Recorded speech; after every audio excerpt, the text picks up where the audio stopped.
Друзья, всем привет! Коротенькое видео, лайфхак. Знаю, что тема актуальна для многих. Всегда спрашивают, как очистить рамки, осушить, избавиться от старого меда, вообще избавиться от меда. Вот у меня ситуация сейчас такая, занялся пергой, ее добыванием, да. И для того, чтобы перга, я уже говорил, чтобы ее правильно получить, нужно, чтобы рамка была полностью сухая. Даже если вы из нее выкачаете мед, все равно она будет немножечко такая влажная. Нужно дать пчелам на обсушку. Только вы туда ее поставите, они могут в какие-то соты наполнить медом. Я вам говорил, что есть у меня лежак, и семья там занимает где-то 12 рамок. Я ставлю заставную и за заставную. Что получилось? Все равно какой-то взяток идет, неактивно, не очень охотно выбирают за заставной и не очень охотно перетягивают. То есть нет такого процесса, что вот взял, поставил и все, и сразу хорошо. Поэтому придумал немножко другой момент. Лежак перенес, выкинул. От пасеки он у меня находится где-то, я не знаю, метров 15, наверное, всего, не больше. И делаю следующим образом. Лежак полностью пустой, ну, в смысле без пчел. Я туда устанавливаю рамки. Я думал, нужно будет 2-3 дня. Ребята, буквально хватает одного дня, полдня, там несколько часов. Вот я поставил сюда вчера 5 рамок. Вот так они стояли, как здесь, расставлены где-то через там 2 рамки буквально. Пчелы начали кружиться, залетели, все это обнесли, обокрали. Вечером я посмотрел, у меня рамки абсолютно сухие, в них перга. Абсолютно все идеально. Сегодня доставил еще 3 рамочки, там семейку смотрел. Вот она, нигде ни капли нектара, все вылизано. Сейчас поставлю их в морозилку. Значит, здесь просто был мед, перги нет, рамка просто в перетопку. То есть вот у многих возникает вопрос, рамку, ну надо бы ее поменять, да, ну могут еще там пару поколений выйти, но она темная, ну я уже такие убираю. И сейчас пока не пошел подсолнух, пока не начали заливать абсолютно все, есть возможность вот это вот все дело убрать. Значит, там было чуть-чуть, там где-то в центре немножко нектара. Вопрос не в жадности, вопрос просто в труде пчелок. Они это все дело тянули, складывали, где-то там летели за 3-9 земель для того, чтобы принести. А мы берем просто и не знаем, что с этим делать, куда его. Вот такой простой способ. Взять просто улей, не обязательно лежак, можно взять любой улей. Я даже делал так с 10 рамочниками маленькими. Ставил их под дерево, оставлял на какое-то время, и пчелы, разведывая через литок, что там никого нет, прилетали и начинали это все дело оттуда выносить, выбирать. А вот в этой рамочке тоже ничего нет, еще там одна пчелка продолжает немножечко чего-то выбирать. То есть, по сути, хватает одного дня для того, чтобы пчелы полностью все это вынесли.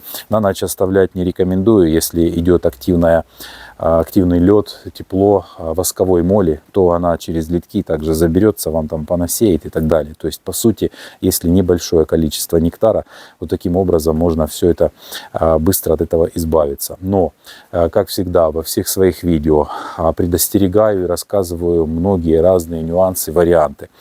Сразу возникает вопрос, не будет ли воровства, напада. Да?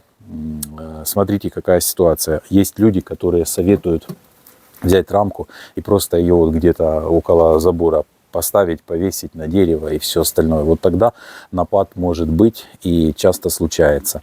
Почему? Потому что рамка дает аромат абсолютно всем пчелам, которые есть в округе, не только на вашей пасеке, но и также соседним. Они прилетают сюда как типа на какой-то легкодоступный взяток и начинают здесь очень активно все это выбирать, жадно, чтобы захватить, чтобы только я, только мне. Поэтому начинается очень бурный такой ажиотаж вокруг этого всего. И, кстати, как отличить даже в таком случае напад от, ну, позже скажу. Значит, в чистом виде всегда практически вызывает ненужные движения, начинается напад.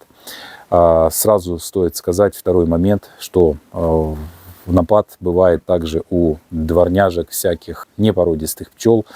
Как правило, порода карника вообще таким не страдает. Ну, а и есть те породы, которые, да, они склонны к воровству, в принципе, поэтому нужно смотреть, какая у вас порода.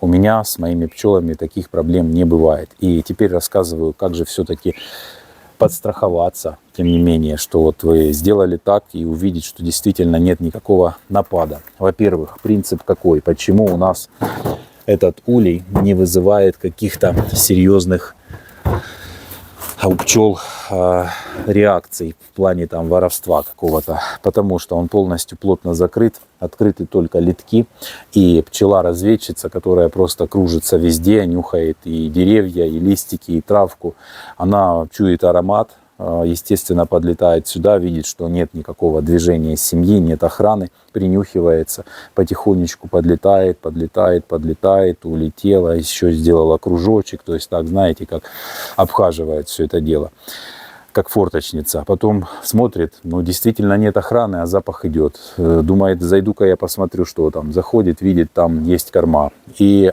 после того, как она вылетает, она об этом рассказывает своим пчелиным языком пчелкам, коллегам в улье. И на этот улей прилетает не так, чтобы вся пасека, то есть та, которая надыбала это дело. Одна в одном литке, другая в другом литке. Если вы рамки вот так расставили, они это просто выбирают. Нет такого, что вы плотно рамок наставили, пчелы с разных ульев прилетели и даже драться начинают прямо на этих рамках, бьются, куча подмора. Вот такого не будет, потому что они в данном случае действительно подворовывают потихонечку. То есть они это воспринимают как такой по-тихому взяточек. Проблем никаких не будет, ни у вас, ни у соседей, ничего такого. Значит, все же, как если вы не уверены в своей породе и не знаете, как она себя поведет и как себя подстраховать вообще от этого всего. Поставили рамки, закрыли улей, смотрите, после того, как поставили и начался лет пчел, например, вы выставили рано утром и днем уже по лету смотрите, как себя ведут пчелы. Первый и самый главный признак и то, чего нужно опасаться. Если пчелы у вас летают везде, вот вы видите вот такие вот, как пули, они летают туда-сюда, кружат возле земли, и пчел так, ну много, прям много, они летают везде, и вы это слышите, то есть какое-то вот такое брожение. Это значит, пчелы и ваши, и соседские, все поприлетали, и начинается напад. Они вот так летают злостно, а там уже, где ульи стоят, там пытаются пробиться к отводкам, к слабым семьям, и все такое в том духе. Поэтому вот если такого брожения лета пчел нет, значит все нормально. Если здесь какой-то такой ажиотаж идет, пчелы туда-сюда вылетают в какой-то момент, даже когда люди ставят ульи с такими рамками, ловушки, например, ящики или ульи ловушки, и просто в какой-то есть там неосушенная рамка, кусочек меда, и смотрят пчелы туда-сюда, думают, о, наверное, рой прилетел, наверное, попался, крышку снимают, а там нет никакого роя, там вот эти остаточки выбирают. Поэтому, друзья, такой вот момент, если есть у вас закристаллизовавшийся мед или какой-то невыбранный нектар, все, что вам нужно осушить для того, чтобы получить просто чистую сушь, чистую пергу или чистые рамки в перетопку, вы можете пользоваться вот таким вот образом, учитывая, что исключить обязательно напад, все плотненько закрыть, оставить литочек, и пусть они это все дело выбирают.